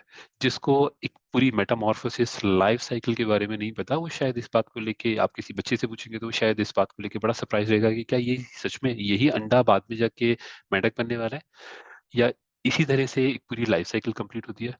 तो यही एग बाद में टेडपोल्स बनाते हैं, जिनमें देखो आप विंग्स नहीं होंगे, जिनमें पैर नहीं होंगे, बट ये जब और एडवांस स्टेजेस पे जाते हैं तो इनके थोड़े थोड़े पैर निकलने शुरू होते हैं। जब ये फ्रॉकलेट बनाते हैं तब इनमें एक नया डेवलपमेंट होता है, उस समय इनकी टेल भी होती है। बाद में इनकी टेल खत्म हो जाती है और ये एक अडल्ट फ्रॉक में कन्वर्ट हो जाते हैं। ये जो पूरी प्रोसेस है, ये पूरी प्रोसेस समहाउ प्रकृति ने बहुत अच्छे से बैलेंस की है। इसमें एक भी वेरिएशन अगर हो तो ये पूरी प्रोसेस शायद कंप्लीट ना हो पाए। एग से टेडपोल का बनना, टेडपोल टेडपोल से फ्रॉकलेट का बनना, फ्रॉकलेट से मेंढक का बनना, इस प्रोसेस में 0% मैनिपुलेशन या 0% एरर्स आती हैं। इसी वजह से ये प्रोसेस सालों साल, सदियों से वैसी ही चल रही है, एग से मेंढक का प्रोडक्शन। बट एग्रीकल्चरल प्रोडक्ट्स में क्या ये पॉसिबिलिटी है? The answer is no. Why no? Because 3 processes ऐसी हैं जहां पे मेटामॉर्फोसिस के चांसेस कम होते हैं। जैसे पहली प्रोसेस सीड, सीड से हमने छोटा सा पौधा, पौधे से बड़ा पौधा। ये इग्निशिया का एक एग्जांपल हम यहाँ पे लेके समझते हैं। ये शुरुआत की 3 स्टेजेस, पौधे का बनना तक, मेटामॉर्फोसिस नेचर रेगुलेट करती है। सो ये लगभग 30%, लगभग 25 से 30% प्रोसेस नेचर रेगुलेट करती है। उसकी बाद की प्रोसेसेस जो है वो मैन ड्रिवन प्रोसेस है। जैसे इग्निशिया से उसकी रूट्स को निकालना, उनकी रूट्स को फाइन पाउडर में कन्वर्ट करना, अगर उसमें से एसेंशियल ऑयल्स निकालने तो एसेंशियल ऑयल्स का सेपरेशन, उसमें से पाउडर बनाना, इन पाउडर से फिर टैबलेट बनाना, ये सारे प्रोसेसेस मैन मेड प्रोसेसेस हैं जिनमें ह्यूमन इंटरवेंशंस हैं। लोग मशीनरीज के थ्रू करते हैं। क्या यहाँ पे गड़बड़ हो सकती है? Yes. Man made errors, equipment made errors हो सकती हैं, और अगर किसी भी स्टेज पर अगर कोई एरर होती है तो हमारी पूरी प्रोसेसेस खराब हो जाती है। It's like just boom, it's blast. ये जो प्रोसेसेस हैं, इन प्रोसेस का स्ट्रिंजेंट होना, इन प्रोसेसेस का बिल्कुल रेगुलेशंस के मुताबिक फॉलो होना बहुत ज़रूरी है, अदरवाइज आप कभी भी प्रोडक्ट्स को बना नहीं पाएंगे। यही बातों का ध्यान हम रखते हैं हमारी न्यूट्रलाइट क्राइटेरियाज में। न्यूट्रलाइट क्राइटेरियाज में हम ये इंश्योर करते हैं हर एक स्टेजेस पर क्वालिटी चेक लगाकर। क्वालिटी चेक्स क्या होते हैं? पर से यहाँ पे अगर मैं इग्निशिया से रूट्स लूँ तो मेरे पास रूट्स के स्टैंडर्डाइजेशन होंगे कि रूट्स की क्वालिटी किस तरह की होनी चाहिए, ये कंटामिनेंट्स फ्री होने चाहिए, इनमें पार्टिकुलेट मैटर तो नहीं है, इनका पाउडर है तो पाउडर का साइज क्या होना चाहिए, इसमें कंटामिनेशन तो नहीं है, ऑयल कैसा होना चाहिए, ऑयल के एक्टिव कैसे होने चाहिए, उन सभी का स्टैंडर्डाइजेशन और उन सभी का क्वांटिफिकेशन हम हर स्टेज पे करते हैं। और इसी तरह से हम इंश्योर करते हैं प्रोडक्ट की कंप्लीट ट्रेसेबिलिटी। एक और एग्जांपल बताता हूँ मैं आपको अश्वगंधा का। अश्वगंधा के बारे में कहा जाता है कि अश्वगंधा अगर किसी ट्रॉपिकल रीजन से, जहाँ पे गर्मियाँ ज्यादा हो और पानी कम हो, वहां से निकाला जाए तो बहुत अच्छा होता है। क्योंकि अश्वगंधा की रूट्स गहराई तक पानी की खोज में जाती हैं, और जब वो नीचे पानी की खोज में जाती हैं तो वो कंडेंस होती जाती हैं, क्योंकि उनमें पानी कम होता है तो वो डेंस होती जाती हैं, उनका कॉन्सेंट्रेशन बढ़ता जाता है। जैसे जैसे उनका कॉन्सेंट्रेशन बढ़ता जाता है, अश्वगंधा में पाया जाने वाला एक एक्टिव विथेनोलाइट कंटेंट का कॉन्सेंट्रेशन भी बढ़ता जाता है, और इन अश्वगंधा की एफिकेसी ज्यादा होती है। पॉसिबिलिटीज क्या है कि आप अश्वगंधा का पूरा प्लांट लें, सुखाएं और उसको पीस के पाउडर बना दें, या सिर्फ अश्वगंधा की रूट को लें और उनसे ही आप एक पाउडर या उनसे ही एक्सट्रैक्ट बना के प्रोडक्ट बनाएं। एक और भी है जहाँ पे आप पत्तियां और बाकी और प्लांट्स, फ्रूट्स, सभी चीजें यूज कर सकते हैं। इन तीनों में अगर हम देखें तो सबसे ज्यादा अश्वगंधा की एफिकेसी, सबसे ज्यादा प्योरिटी कहाँ निकल के आएगी? अश्वगंधा का एक्टिव पाया जाता है उसकी जड़ों में। तो जरूरी है कि जब हम प्रोडक्ट डेवलपमेंट करें तो राइट पार्ट का सिलेक्शन करें, उनको स्टैंडर्डाइज करें। इस स्टैंडर्डाइजेशन को हम करते हैं 3 लेयर टेक्निक से। जैसे आजकल आप देखें तो आपके फोन्स में भी 3 ऑथेंटिफिकेशन प्रोसेसेस होती हैं। पहला, आप अपने फिंगर टिप से फोन ओपन करते हैं। दूसरा, अगर आप कोई बैंक ट्रांजेक्शन भी करने वाले हैं तो वहां पे भी आप एक पासवर्ड करेंगे। ट्रांजेक्शन के दौरान भी आपके पास एक पहले ओटीपी आएगा, आप ओटीपी से वेरीफाई करेंगे, तब जाके आप कि वो ट्रांजेक्शन होंगे। तो ये सेफ्टी एंड सिक्योरिटीज के लिए जिस तरह से आपने लगभग एक 3 लेयर प्रोटेक्शन टेक्निक आपने डेवलप की होती है, इसी तरह की 3 लेयर डेवलपमेंट टेक्निक्स या 3 layers of techniques for the quantification and estimation हम लोग यूज करते हैं। ये कौन कौन सी है? नंबर 1 इज माइक्रोस्कोपिक एवेल्युएशन, और second one is DNA fingerprinting, third one is HPTLC and HPLC. ये टेक्निक्स कैसे काम करती हैं? पर से किसी भी कंपाउंड में 2 तरह के मार्कर होते हैं, एक होता है बायोमार्कर, एक होता है एनालिटिकल मार्कर। जैसे ह्यूमंस, तो अगर मैं अपनी बात करूं तो मेरे चाहे हेयर फॉलिकल्स हो या मेरे नाखून हो या मेरी स्किन हो या मेरा ब्लड हो, सभी का डीएनए लगभग एक ही होगा। तो डीएनए अगर मेरा स्टैंडर्ड, मेरे मेरे अपने आप का रेफरेंस डीएनए अवेलेबल है, और कल को कोई भी सैंपल इस पूरी दुनिया से निकाला जाए तो भी आप ये चेक करके बता सकते हैं कि ये डीएनए मेरे डीएनए से मैच करता है कि नहीं करता। डीएनए फिंगरप्रिंटिंग इसी तरह से दुनिया की हर स्पीशीज का एक डीएनए फिंगरप्रिंटिंग होता है, जो उसके बायोलॉजिकल एक्टिव्स पे डिपेंड करता है। तो हम ये इंश्योर करते हैं कि डीएनए फिंगरप्रिंटिंग की जाए। Second one thing, DNA fingerprinting में भी अगर मैं अपने आप की बात करूं तो मेरा डीएनए तो मैच करेगा, बट आप ये कभी नहीं बता पाओगे कि ये डीएनए आपने मेरी स्किन से लिया था या ब्लड से लिया था या नेल्स से लिया था या हेयर से लिया था। ये जानने के लिए जरूरी है कि हम माइक्रोस्कोपिक इवेल्युएशंस भी करें। माइक्रोस्कोप में अगर आप मेरे हेयर फॉलिकल को या स्किन फॉलिकल को रखोगे तो आप समझ जाओगे कि ये किस पार्ट से लिया गया है। ऐसे ही माइक्रोस्कोपिक प्रोफाइलिंग्स हमें किसी भी प्लांट के या किसी भी एग्रीकल्चरल प्रोडक्ट के बारे में ये बताता है कि कौन सा पार्ट हमने यूज किया है।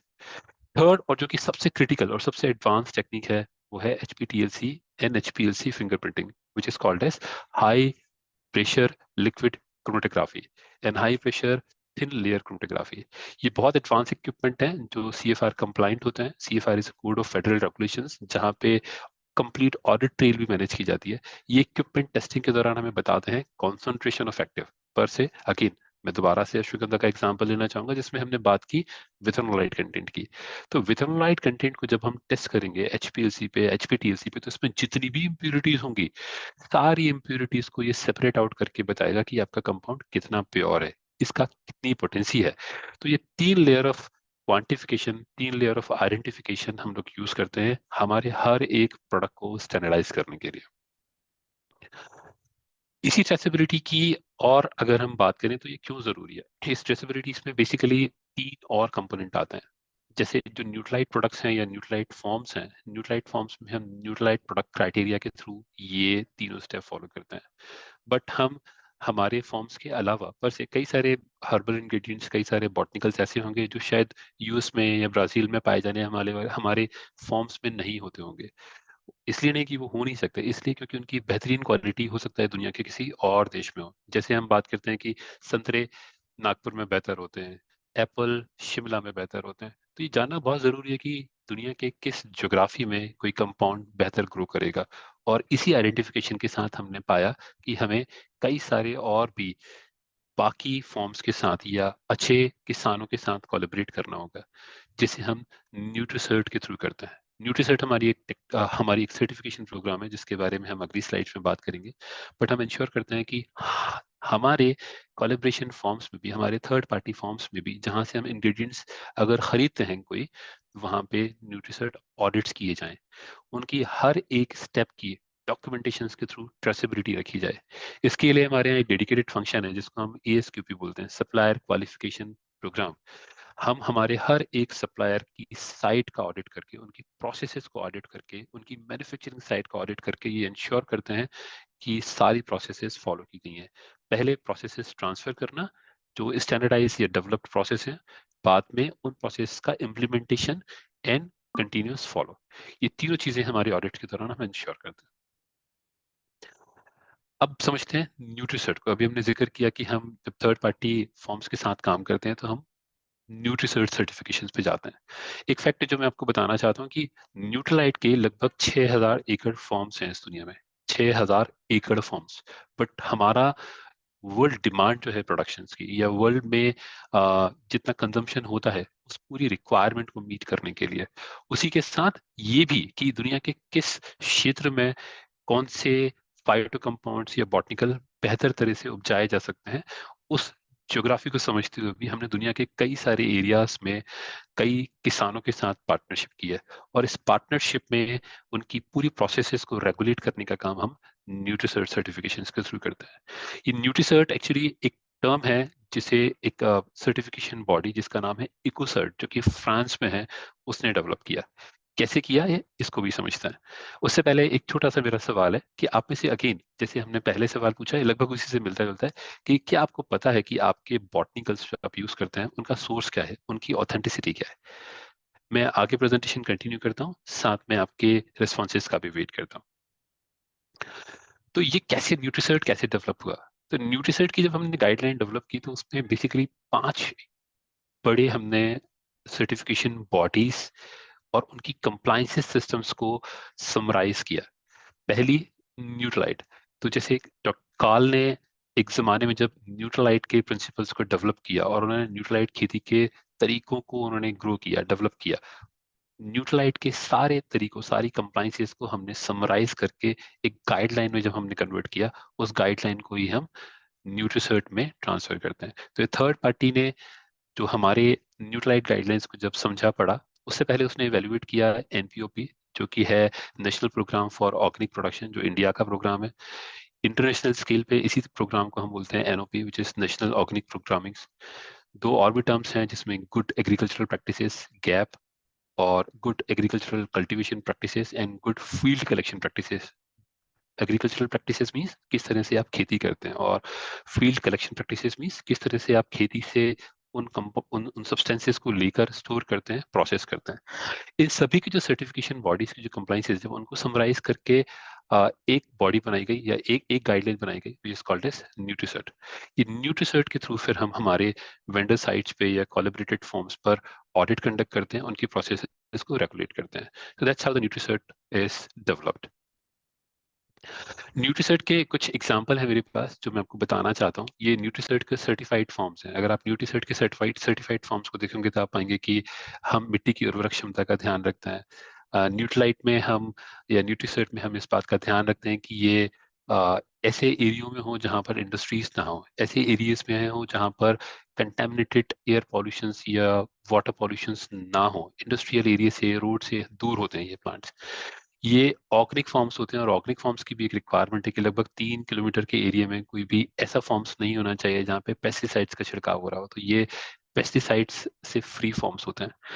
वो लोग जो इसमें काम करते हैं, उनकी सस्टेनेबिलिटी के लिए, उनकी लाइफ को बेहतर बनाने के लिए, उनके बच्चों को एजुकेशन देना, उनको कम्युनिटी को गाइड करना, उनको खेती के प्रिंसिपल सिखाना, उनकी हेल्थ एंड वेलबींग का ध्यान रखना भी हम न्यूट्राइट फॉर्म्स और न्यूट्राइट के या न्यूट्रिसेट प्रोग्राम्स के थ्रू करते हैं। एक और एग्जाम्पल है जहां पे हम देखेंगे उन फॉर्म्स के बारे में जिन्हें हमने रिजेक्ट कर दिया, क्योंकि कई सारे लोग, दुनिया के हर किसान की शायद ये सपना है कि वो न्यूट्राइट या न्यूट्रीसर्ट के साथ जुड़ के हमारे साथ काम करे, क्योंकि जिस तरह से हम उनकी वेलबींग का ध्यान रखते हैं, शायद उनके लिए वो एक सपना है।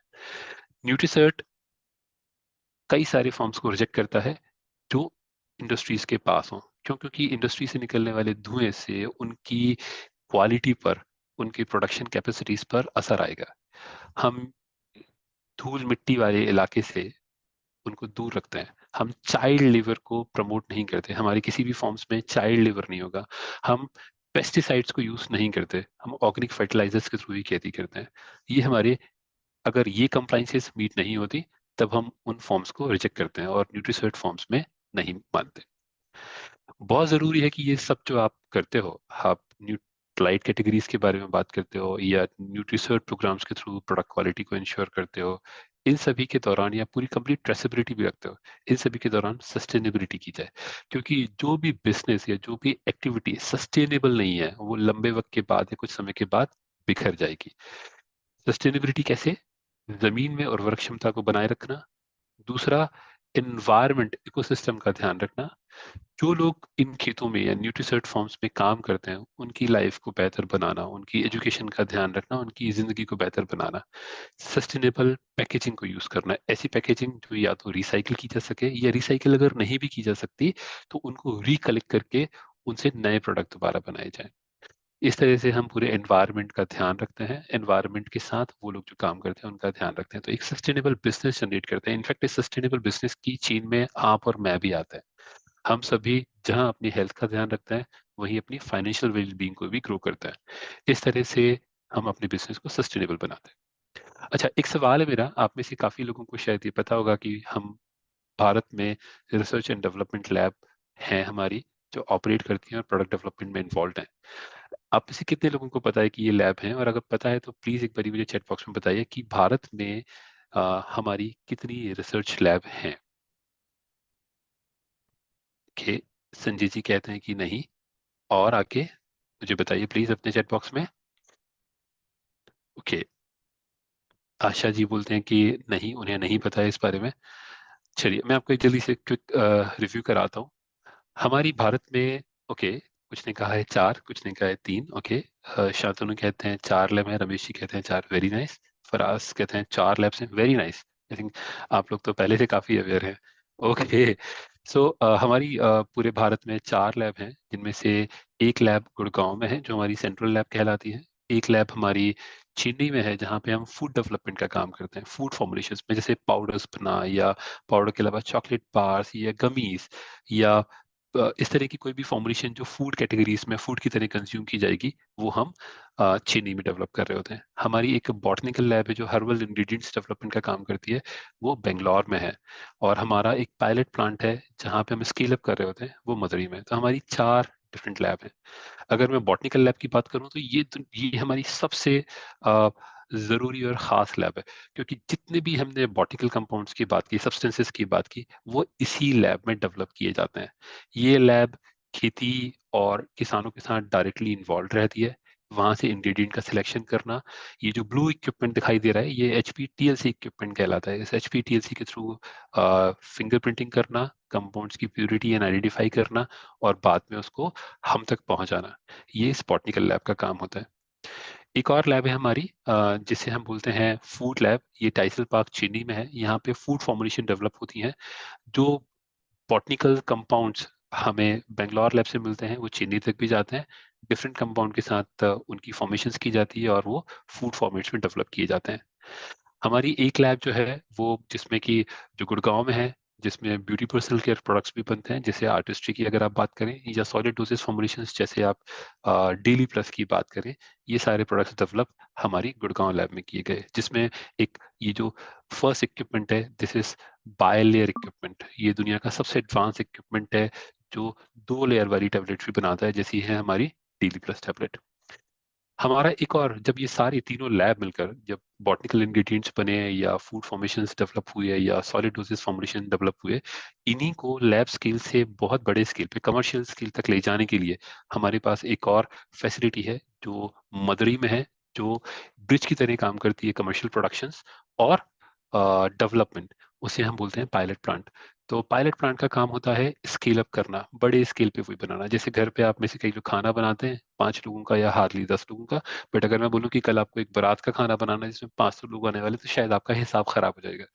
तो स्केल अप करना मतलब जब बड़े स्केल पर आप उसी प्रोडक्शन को लेकर जाते हैं, तो वो काम पायलट प्लांट लैब में होता है। एक और लैब जो गुड़गांव में है वो है एनालिटिकल लैब। एनालिटिकल लैब में हमारे पास दुनिया के सबसे हाई एंड इक्विपमेंट है। ये एक CFR कंप्लाइंट इक्विपमेंट है, वर्ल्ड के सबसे बेहतरीन इक्विपमेंट है। इनका काम होता है रॉ मटेरियल्स जो कि बॉटनिकल हो या केमिकल हो, उनको टेस्ट करना, उनकी क्वालिटी को इंश्योर करना, और जब रॉ मटेरियल्स क्वालिफाइड हो, उनकी क्वालिटी बेहतरीन हो, तभी वो फर्दर फॉर्मुलेशंस में यूज किए जाते हैं फिनिश प्रोडक्ट। और जब फिनिश प्रोडक्ट भी बनता है तो फिनिश प्रोडक्ट की भी टेस्टिंग की जाती है। हमने पहले भी बात की कि हम लगभग 200 से ज्यादा टेस्ट पैरामीटर कंडक्ट करते हैं हर प्रोडक्ट की सेफ्टी एंड क्वालिटी स्टेब्लिश करने के लिए। ये काम करती है एनालिटिकल लैब, और मैं बहुत ही खुशकिस्मत हूँ कि मैं एनालिटिकल लैब में काम करता हूँ और एक एनालिटिकल रिसर्च एंड डेवलपमेंट का हिस्सा हूँ। एक और फंक्शन है जिसके बारे में शायद आप लोग जानते नहीं, वो है हमारा क्लिनिकल क्लिनिकल लैब, जो कि रेगुलेटेड एनवायरनमेंट में उसके उसके ऑपरेशंस होते हैं। तो हमारे पास एक बहुत ही सशक्त टीम है। आपने पिछले कुछ दिनों में क्लिनिकल टीम से काफ़ी सारी बातें सुनी है, समझी हैं, जिनमें डॉक्टर परिणी जैसे लीड करती हैं। इवन हमारी जितनी भी प्रेजेंटेशंस हैं, चाहे वो वाई न्यूट्रलाइट के दौरान हो या मॉर्निंग न्यूट्रिशन के दौरान हो, लगभग हर प्रेजेंटेशंस में मिलने वाला कंटेंट हमें वहीं से मिलता है। ये लोग ह्यूमंस पर क्लिनिकल ट्रायल्स करते हैं और प्रोडक्ट की एफिकेसी डिफाइन करते हैं पूरे इंडिया में, चाहे वो एम्स हो या IIT मद्रास हो। बड़े बड़े रिसर्च इंस्टीट्यूट के साथ ये कोलैबोरेट करके बहुत बड़े स्केल पे क्लिनिकल रिसर्च करते हैं, ताकि ये इंश्योर कर सकें कि आप तक पहुंचने वाले प्रोडक्ट इफेक्टिव प्रोडक्ट्स हैं। जब यही सारा काम लेब स्केल पे हो जाता है, पायलट प्लांट पे हो जाता है, तो बहुत बड़े स्केल, कमर्शियल स्केल पे बनाने के लिए हमें बहुत ही बड़ा कमर्शियल प्लांट चाहिए। ये कमर्शियल प्लांट भी हमारा मदुरई में है। ये एक state of the art he facility है जो लगभग 600 करोड़ रुपए के इन्वेस्टमेंट से बनाई गई। इसमें लगभग 100% पानी रिसाइकिल किया जाता है। इसमें यूज होने वाली एनर्जी में से लगभग 50% एनर्जी रीन्यूएबल सोर्सेज से आती है। तो जब हम बात करते हैं एनवायरमेंटल सस्टेनेबिलिटी की, जब हम बात करते हैं एक बेहतर एनवायरनमेंट क्रिएट करने की, हम अपनी एक्शंस में भी वो रिफ्लेक्ट करते हैं। हमारा वेस्ट मैनेजमेंट ETP के थ्रू होता है, एफ्लुएंट ट्रीटमेंट प्लांट, और वो एफ्लुएंट ट्रीटमेंट प्लांट के बचा बाद बना हुआ पानी हम इंश्योर करते हैं रिसाइकिल किया जाए। इस तरह की हमारी प्रैक्टिसेस हैं। तो अभी हमने इस पूरे सेशंस में समझा कि न्यूट्रलाइट प्रोडक्ट्स क्यों जरूरी हैं, क्यों हमें हेल्थ सप्लीमेंट्स की जरूरत है, और उन हेल्थ सप्लीमेंट्स में भी न्यूट्रलाइट ही क्यों, क्योंकि शायद वो दुनिया का सबसे बेहतरीन प्रोडक्ट्स उसकी क्वालिटी, उसकी एफिकेसी और उससे जुड़ी प्रोसेसेस की वजह से है। साथ में ऐसी कौन सी फैसिलिटीज हैं जहाँ पे इस तरह के प्रोडक्ट्स डेवलप किए जाते हैं और कहाँ पे इनका मैन्युफैक्चरिंग की जाती है। इसी के साथ हम आएंगे हमारे एक रोज के रूटीन हैबिट पर। हम हर दिन एक नई हेल्थी हैबिट की बात करते हैं। आपने अब तक बहुत सारी हैबिट्स पढ़ी कि आपको पढ़ाई करनी चाहिए, आपको खाना ऐसे खाना चाहिए, आपको बैठकर पानी पीना चाहिए, आपको मॉर्निंग में खाना खाना चाहिए। आज एक मैं ऐसी बात बताऊंगा जो आपके बहुत काम आएगी। इस बात को आपको हमेशा ध्यान रखना है कि जब भी आप कोई प्रोडक्ट मार्केट से खरीदें, तो अपनी हैबिट डेवलप करें उसके लेबल्स को रीड करने की। मैं बहुत ही क्विकली आपको इसके थ्रू करूंगा, इसमें हम बहुत डिटेल्स में शायद ना जाएं, बट आपके पास एटलीस्ट 5 Ws ऐसे हैं जिनके बारे में आपको अवेयर होना चाहिए। सबसे पहली चीज, इसका ब्रांड नेम क्या है, कौन सा ब्रांड आप यूज कर रहे हैं। दूसरी चीज कि what quality dose the product contains, इस प्रोडक्ट में कितना डोज आपको मिलने वाला है। क्या ये डोज जो आपको मिलने वाला है, जो सर्व साइज, 1 टैबलेट 1 डोज है, या 2 टैबलेट 1 डोज है, या 1 चम्मच इसका डोज है, तो ये 1 चम्मच डोज क्या आपके लिए सच में जरूरी है, उसके लिए आप जरूर पढ़ें कि कितना है, और RDA से उसे मैच करें। थर्ड पॉइंट है वाई टू टेक इट, इसके बेनिफिट्स क्या हैं। अगर मैं बात करूं विटामिन सी की, तो विटामिन सी के बेनिफिट्स क्या हैं, क्या क्या बेनिफिट्स होते हैं, उनको समझने की जरूर कोशिश करें। और मुझे चौथा पॉइंट है कि कब कब ये बना, कब मुझे ये लेना चाहिए, और कब ये एक्सपायर हो रहा है। इन सब के बारे में भी आप अपने प्रोडक्ट पे जरूर देख लें। अगर आपको लगता है कि आपकी विंडो अगले 3 महीने तक इस प्रोडक्ट को खत्म करने की, तो आप ये इंश्योर करें कि एटलीस्ट इस प्रोडक्ट की शेल्फ लाइफ 6 महीने जरूर हो।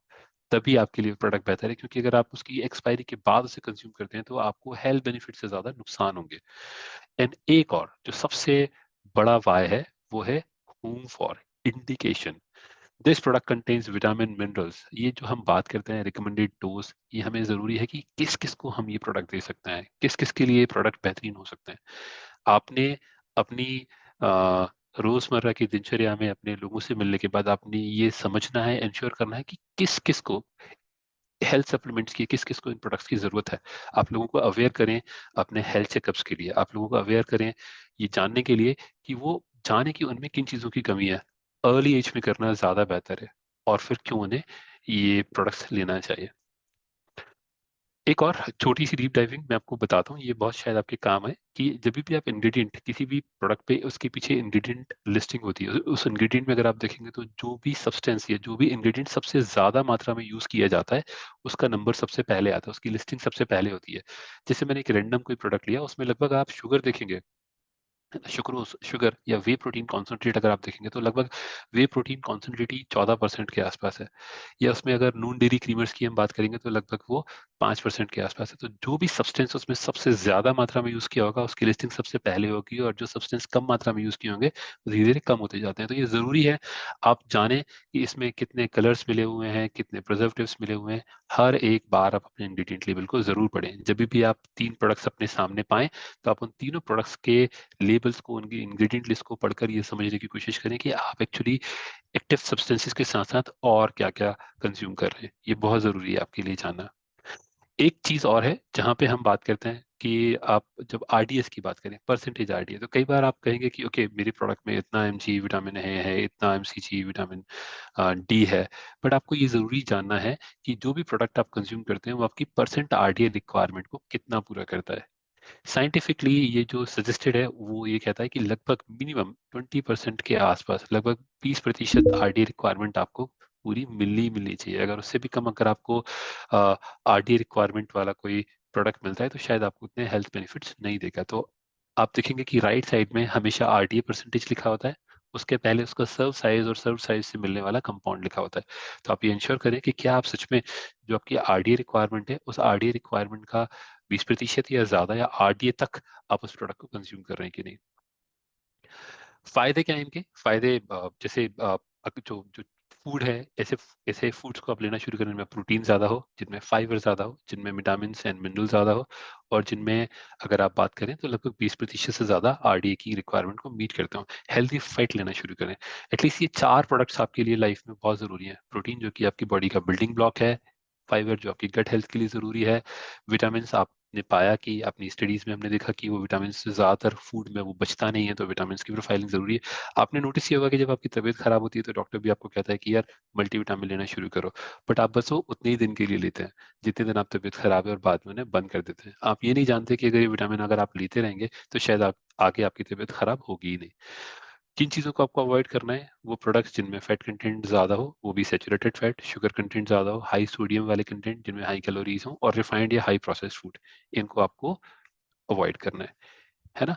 इनके कुछ फायदे भी हैं, जैसे आप बेहतर चॉइसेस बनाने लगते हैं, आप प्रोडक्ट को बेहतर इवेल्युएट करने लगते हैं, आप ज़्यादा कॉन्शियस हो जाते हैं आप हर उस चीज़ के लिए जो आप कंज्यूम कर रहे हैं। इसी के साथ हम अपनी शाइन मंत्रा को एक बार रिवाइज करते हैं। शाइन मंत्रा में हमारी पहली बात है कि हम अपने ईश्वर को, अपने आप को, अपने माता पिता को, अपने गुरुओं को, अपने कुल को, और हर वो शिक्षक जिसने हमें जिंदगी में कुछ सिखाया है, उनके लिए ग्रेटिट्यूड हो, उनके लिए ग्रेटफुल हो, उन्हें धन्यवाद दें, और एक अच्छी उम्मीद के साथ अपने दिन की शुरुआत करें। अपने न्यूट्रिशंस को पूरा करें। अपने आप को, न्यूट्रिशन आपका फ्यूल होता है, तो आज के दिन के लिए आप अपने आप को फ्यूल जरूर दें। आप अपने आज के मकसद को एक बार विजुलाइज करके जरूर देखें, और ये भी नोट डाउन करें कि कैसे आप अपने इस मकसद को पूरा करने वाले हैं। हर दिन एक नई चीज सीखनी जरूरी है। आज मुझे लगता है कि आपने कुछ अब तक सीख लिया होगा, अगर नहीं तो आप दोबारा से इन सब चीजों को रिविजिट करें, और अपने लिए, अपने माइंड में कहीं इन लर्निंग्स को पार्क जरूर करें ताकि ये आपके काम आए। और एक्सरसाइज डेली, अपना वक्त निकालें, एक्सरसाइज करें। और एक्सरसाइज के लिए उससे पहले मैं आपको लेके चलता हूँ रेसिपी ऑफ द डे पे। तो आज हम 3 रेसिपीज की बात करेंगे, जिनमें पहली रेसिपी है लेट्स मेक सम रवा इडली। सूजी में दही एंड पानी मिक्स करो एंड सोक होना रख दो। उसमें डालो Nutrilite fibre and Nutrilite all plant protein powder. अच्छे से मिक्स करो। देन एक पैन में ऑयल डालो along with some jeera, mustard, kaju, green chillies and curry leaves. तड़का सूजी मिक्सचर में डालो along with some carrots, salt and baking soda. Idli के सांचों में थोड़ा सा ऑयल स्प्रे करो एंड थोड़ा थोड़ा मिक्सचर डाल दो। Steam the rava idlis for 10 to 15 minutes and serve hot with some hot sambar. Very nice.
Very nice. इसी के साथ अब हम अगली वीडियो पे चलते हैं, जो है exercise of the day, right?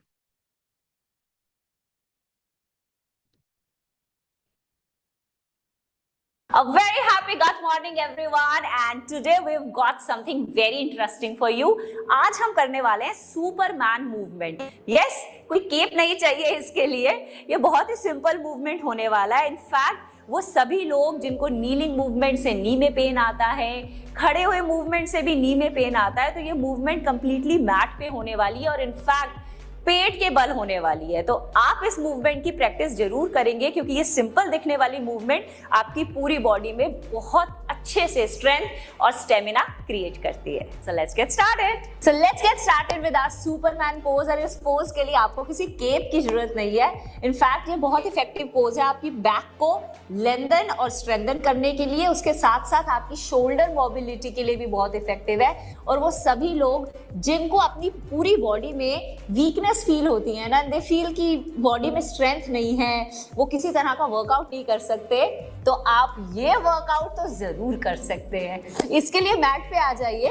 सबसे पहले इसका बेसिक वर्जन करते हैं। अपने हाथों को आगे की तरफ खींच लीजिए और अपने पंजों को पीछे की तरफ खींच लीजिए। सांस भरते हुए आप अपनी बॉडी को ऊपर उठाएंगे हाथों के साथ, और सांस छोड़ते हुए अपने लेग्स को भी ऊपर उठा लेंगे। तो आपका पूरा का पूरा जो बॉडी है वो सिर्फ आपके नाभि के आसपास की मसल्स पे और आपके लोअर पेल्विक रीजन की मसल्स पे ही एंगेज रहेगा। सो सांस भरते हुए, सांस छोड़ते हुए और होल्ड करके रखेंगे पूरा अच्छे से।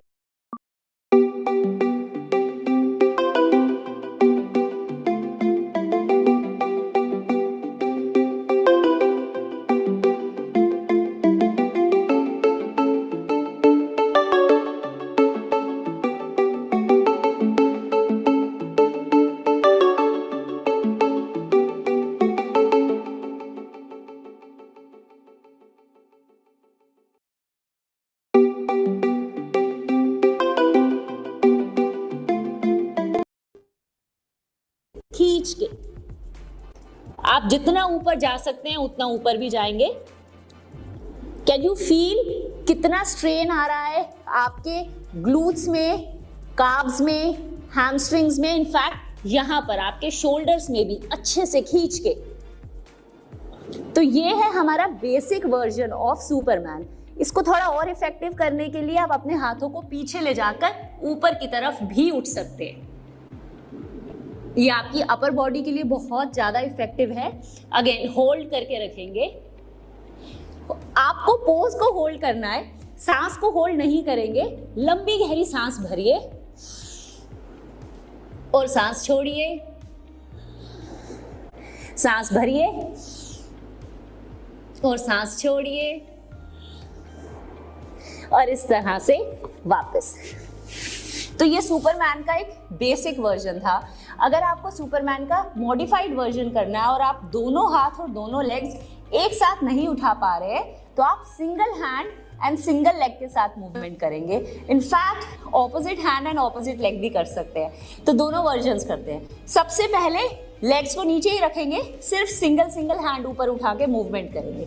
लंबी गहरी सांस भरेंगे एक हाथ को उठाते हुए, सांस को छोड़ेंगे दूसरे हाथ को ऊपर उठाते हुए। सो लंबी गहरी सांस और फिर दूसरा।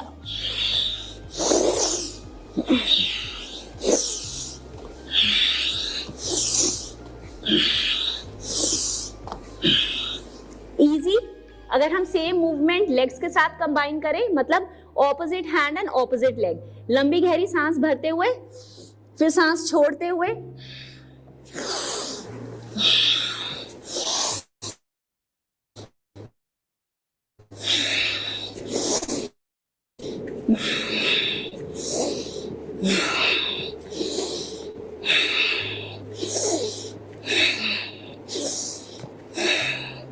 इस तरह से धीरे धीरे आपकी बॉडी में स्ट्रेंथ आ जाएगी और तब आप दोनों हाथों को और दोनों लेग्स को भी इकट्ठे मूव कर सकते हैं। इनफैक्ट इसी में हम कुछ अल्फाबेटिकल मूव करते हैं जो आपकी ओवरऑल अपर बॉडी की स्ट्रेंथ के लिए बहुत अच्छा है। जैसे इस वक्त हमारे हैंड स्ट्रेट हैं और हम ऊपर आ रहे हैं। अगर हम इन हाथों को खोल दें टी फॉर्मेट में तो ये अल्फाबेट टी बनता है। तो लंबी गहरी सांस भरते हुए ऊपर आ जाएंगे in the format T. Again core पे बहुत अच्छी स्ट्रेंथ आ रही है और आप इसको होल्ड करके रखेंगे, लेकिन सांस लगातार छोड़ते और लेते रहेंगे। इसी तरह से हम करते हैं W और इसी तरह से हम करते हैं V। ये तीनों के तीनों आपके शोल्डर्स और अपर बॉडी स्ट्रेंथ के लिए बहुत इफेक्टिव पोजेस हैं। So I hope you all enjoyed doing this Superman move with us. It's very effective for your posture, for your core strength, as well as your lower body strength. So please try to add for 3 to 4 times during the week. Keep the number of reps slowly. उसी range को रखिएगा जो range आज comfortable है, but make sure that consistency has to stay because वो consistency ही आपको results देगी. Keep rocking. तो थैंक यू आप सभी का बहुत बहुत धन्यवाद इस सेशन में बने रहने के लिए और अपने आप के लिए कमिटेड रहने के लिए, अपनी हेल्थ और अपनी वेलबींग के लिए, अपने और अपने परिवार का ध्यान रखने के लिए। आपका दिन शुभ हो। God bless. धन्यवाद।